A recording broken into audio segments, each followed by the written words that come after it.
to tell us more is the founder of Pandas Tree, the UK's first organisation dedicated to supporting the Black Down syndrome community and partner and also partner in the Black Child Down Syndrome project. Denise B. Grant, welcome, and playwright extraordinaire Oneness Sankara. Welcome, ladies. Thank you. Thank you. Thank you. You look scared, or was it the great intro? It was a wonderful intro. Right. First of all, I need to find out, Denise, how are you? How are you really? I am a little bit exhausted. Yeah. Sort of fueled with excitement at the same time. Okay. Regarding the project, Yeah. it's been a dream come true Right. to make this happen. Well, we've got enough time to talk about the project. Oneness, how are you feeling on a scale of 1 to 10? You came in dancing, so you love the music. I did. I love the music. Do you know what? Honestly, I'm gonna say 7.5 Okay. because of the Okay. cold. The Okay. cold has brought it down. I love the title. That's what's drawn me in. Reflecting Radiance. Oneness, what does it say to you? It says to me, that we are reflections of each other, and when we are speaking about this topic of disability and inclusion, sometimes we see people as separate to ourselves, but actually we are reflections of each other. And in those reflections, we get to see the radiance that we hold inside and the radiance that other people hold inside. Denise, tell us about Pandas Tree. So I started Pandas Tree probably about 4 years ago. So 2 years after I had my daughter, Panda. Her pet name is Panda. That's just what we call her in family and friends network. And when I first had her real name's Aralise, I couldn't see anyone or that resembled us. When I looked and searched for Down syndrome online, I wasn't seeing anyone of colour. When I sort of asked my doctors and paediatrician, where are all the Black people with Down syndrome, I didn't really get an answer. And it started with just me wondering, where is the community and where is my community in all of this? So when you have a child and you get a diagnosis, sometimes that can be really, really isolating. And I sort of went in search, foraging for people like us with the same experiences who could, sort of encourage and educate and support and teach one another. And I didn't find any. So around about 2021, I decided I would go in search of people from our community who also have a loved one with trisomy 21, which is the medical name for Down syndrome, and see, just try and bring us all together as a community. And it's been a journey. Getting the diagnosis, there aren't people to talk about. I mean, it's such a hard one. Can you take us through that journey? So my diagnosis journey is a little bit different from the norm. So we had sort of the regular 5-month scan, and my daughter had a heart condition. So having, heart conditions is quite common with individuals with Down syndrome. However, her type of heart condition was also typical with people who don't have Down syndrome. So originally we had, we were given quite a high percentage of chance of not having a child with Down syndrome. We were actually told 95%, which is, thinking back, it's medical professionals barely ever give you a percentage thinking back. But at the time I was like, okay, so 5% chance of having a child with trisomy 21. But then after she was born and we had sort of in hospital tests, she had trisomy 21, and it was a mild shock, because it wasn't given the information that I received, wasn't what I expected.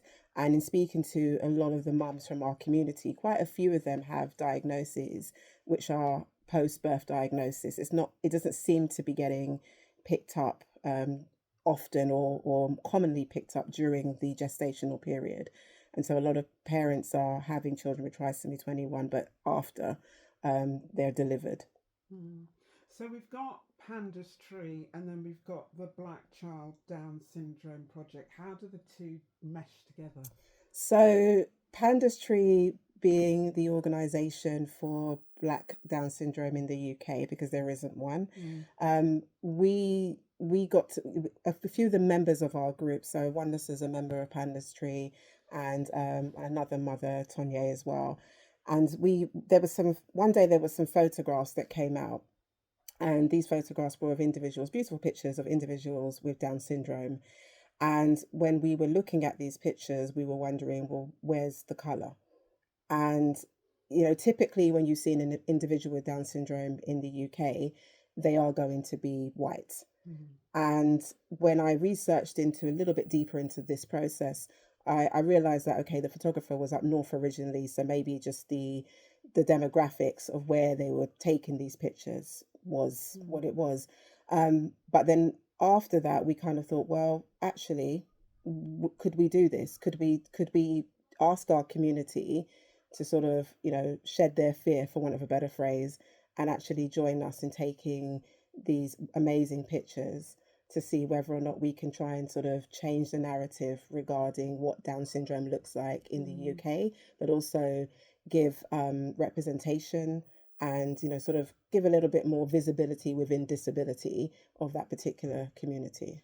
Oneness, what is your involvement then in this fantastic thing that you guys are doing? So I am a co-founder of Black Child Down Syndrome. Similarly, I have become vocal about my experience since becoming a mother of a child with trisomy 21, and having that experience of, you receive your diagnosis, you do what any good parent does, you go to Google. And when you put in the diagnosis, you can't see yourself. You don't see anyone that looks like you or your family or your child. And it makes the future unnecessarily scary because it's like it's unknown. You can't see possibility. And so for me, I want, when somebody Googles Down syndrome, Black person with Down syndrome, melanin Down syndrome, anything, that they can see families and they can go, oh, okay, all right, I can see families. I can see people having good lives. I can see that there is a future and there are possibilities, because often your child's diagnosis is delivered like a doom and gloom story. And it's more about what your child won't be able to do potentially than what your child will be able to do. And so part of changing that narrative is in seeing representation of all of the shapes and colours. One of the things that you said there, and you kind of ended it there by talking about being represented, right? People will be listening and thinking, well, why is it important? I, as a Black female, I don't have children, but I know that it's important. But can you let people know, like I always like to say, tell the people at the back. Yes. Why is it important? I once did an interview. I was hosting an interview with a gentleman by the name of Andrew Mohammed, and we were speaking about representation in general. And we were talking about young people and when they don't see themselves represented in different echelons of society, and they know they exist, but when they look out in the world, they don't see themselves. It's almost like taking a picture, and when you take a picture, then you go and look and see yourself in the picture, but you're not there. You knew you were there, you knew you took the picture, but then you go to it and you're not represented. And it's like your confidence, it's like you're second guessing. Am I here? Am I valid? Am I worthy of being seen? What could I be in this world? Because I don't see myself there. And so you're walking, it's almost like having the faith to walk and the ground will appear. But we do exist. And we are here, and we're already doing things, and it's not always about carving out new pathways. And so I think that when you don't see yourself, it really challenges your self-worth, because it kind of says you're not worthy of being seen. The whole thing about being seen is really important, but also important is being seen, not being invisible in our own community. Denise, what's been your sort of experience of that? I think that when I first had my daughter, I was quite fortunate personally because my family just saw a baby. And so they were like, right, new member of the family, we're just going to take her up and take care of her. However, in speaking to other members of our community, there are some people who maybe have a child with Down syndrome and they keep it very, very close to them, almost to the extent where extended family may not be involved for some time because there's an element perhaps of shame. There's an element of just not trusting people with this information. How am I going to be treated? How's that child going to be treated? Because the world isn't necessarily kind to us generally. So when you have a child who's vulnerable, but more vulnerable than what would be typical, you find that, I would rather covet that child and take care of that child and protect to a whole nother level.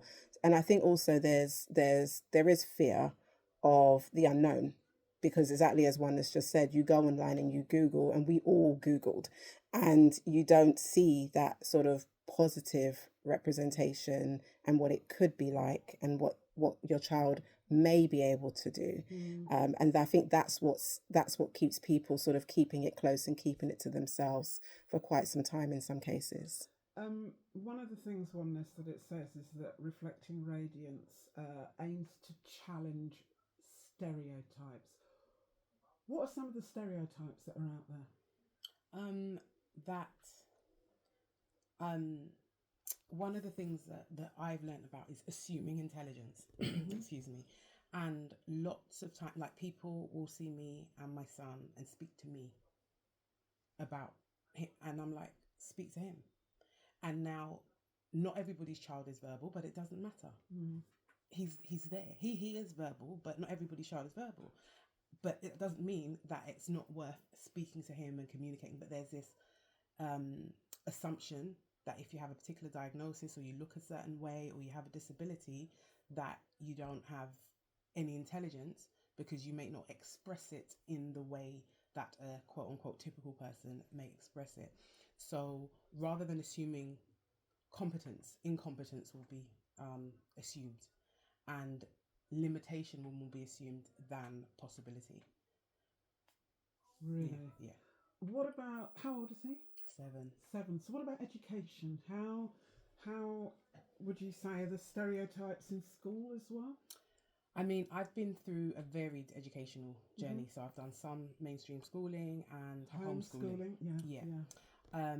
And there's definitely, I would say, a lack of understanding because our children may develop speech later or sometimes may not develop speech. They communicate in different ways, which means that behavior is also a form of communication.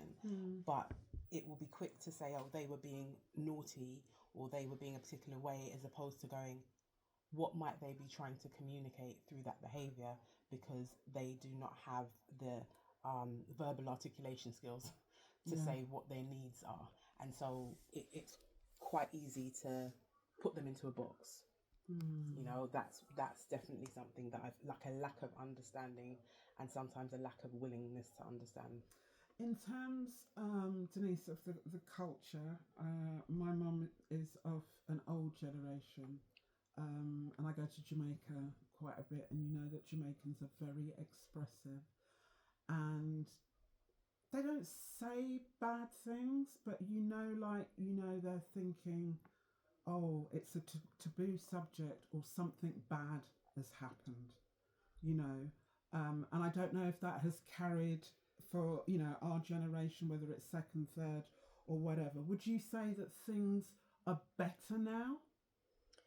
I think it all comes down to having some kind of education and some kind of knowledge. And in some cases, the only way you get knowledge is by interacting with people who know.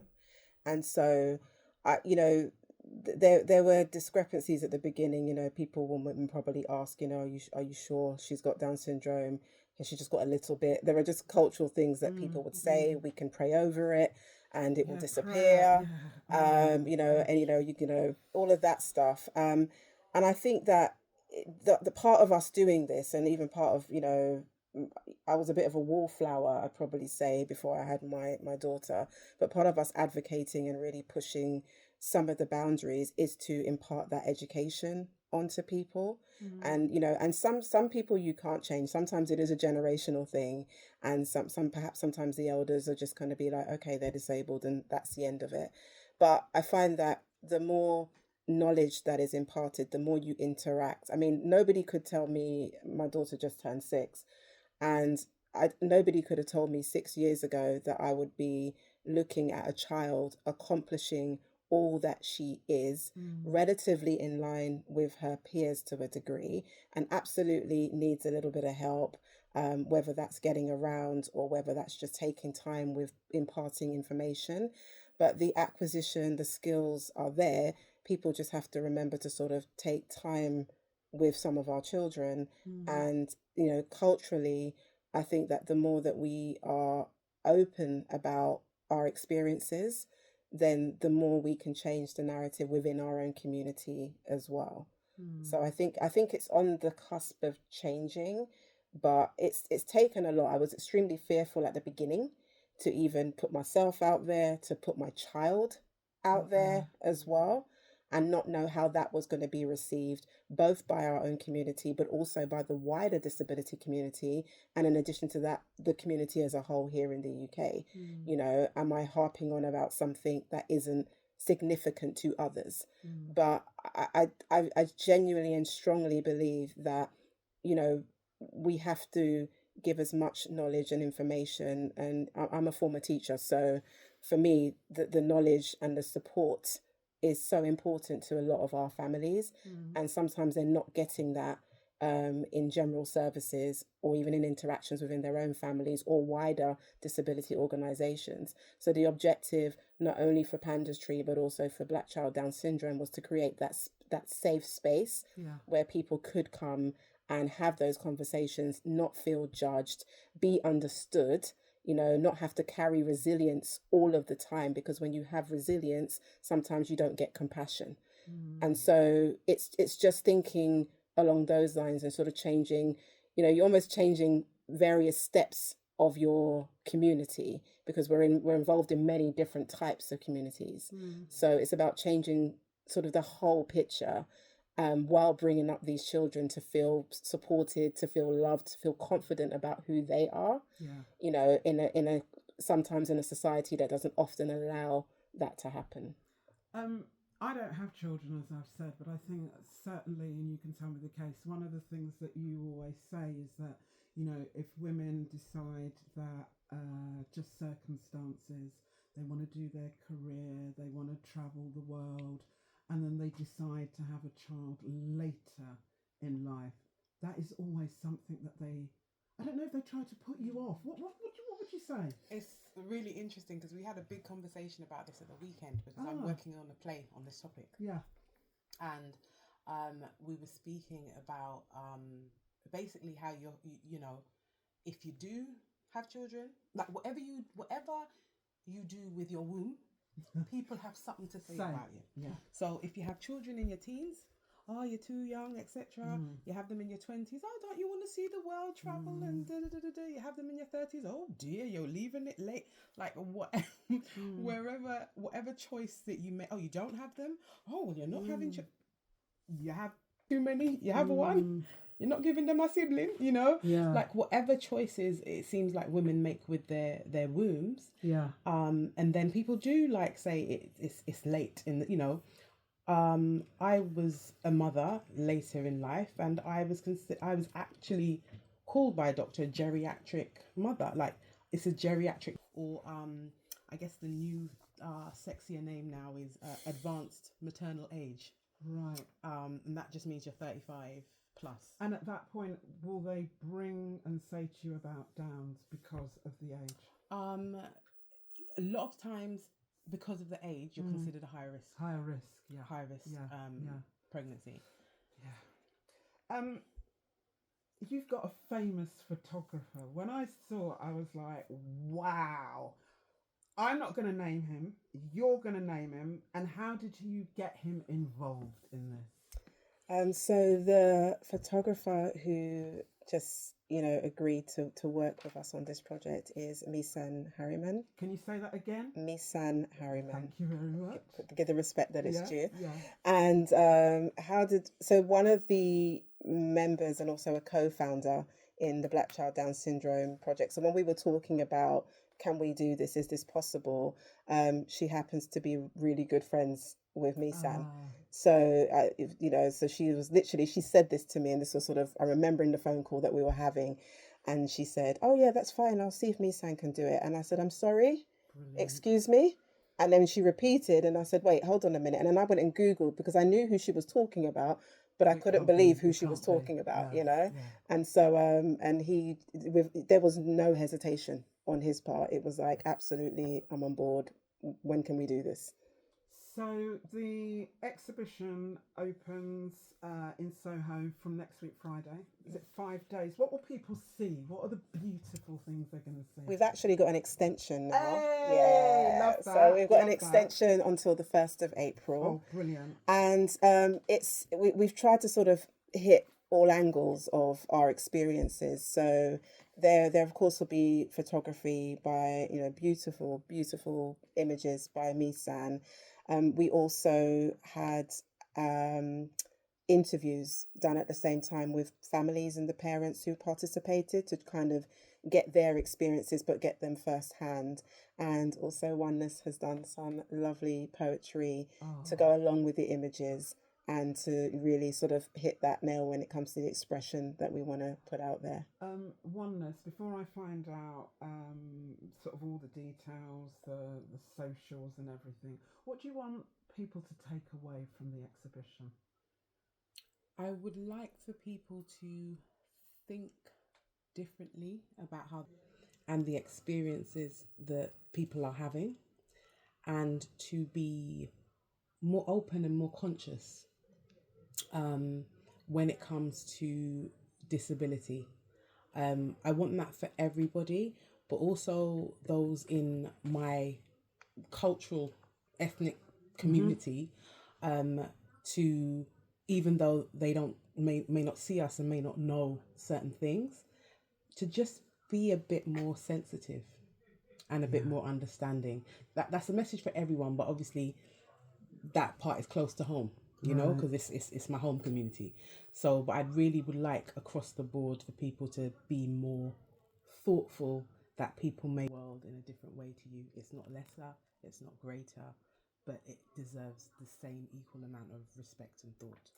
So, Reflecting Radiance will be at Hope 93 Gallery in Soho from March the 21st to the 1st of April. 1st of April.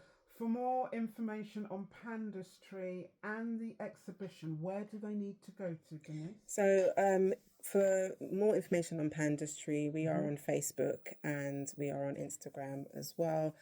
So you can, Instagram's I'm probably more on that now than I was on Facebook. So you just need to go to Pandastry _Black DS UK. And for the exhibition itself, you can go to our website, which is www.blackchilddownsyndrome.com. And also we have Black Child DS on Instagram as well. After the exhibition, what next is planned? So the plan is, if we can, get a lot of interest and sponsorship and everything else, is to do a tour with this exhibition. Absolutely. So idealistically, we've already got some of the London libraries interested and lined up. We've got the London Archives interested as well. So we're sort of starting with London. My mind would love to have a UK tour, to be honest, and to get all of this across the country, to find others in our community, in the nooks and crannies of the UK. Workshops as well, so to be able to educate on the intersection between race and disability, which is really, really important and key. Who knows, we could break down doors and barriers by getting involved in policy, because we're often not around a table for those things as well. So I think our input is required when it comes to education and medical, but from our perspective, the perspective of the community. So I really do feel like there's a lot of different things that could transpire from this, and as long as people keep supporting, we can definitely keep going. one thing that I forgot to ask, how many families are you kind of connected to now, would you say? From the Black Child Down Syndrome Project, Mm. I have a lot, and it's worldwide actually. Wow. So there are families, there are people in the United States. In fact, one of our co-founders, Tonya, she's speaking at United Nations. Fantastic.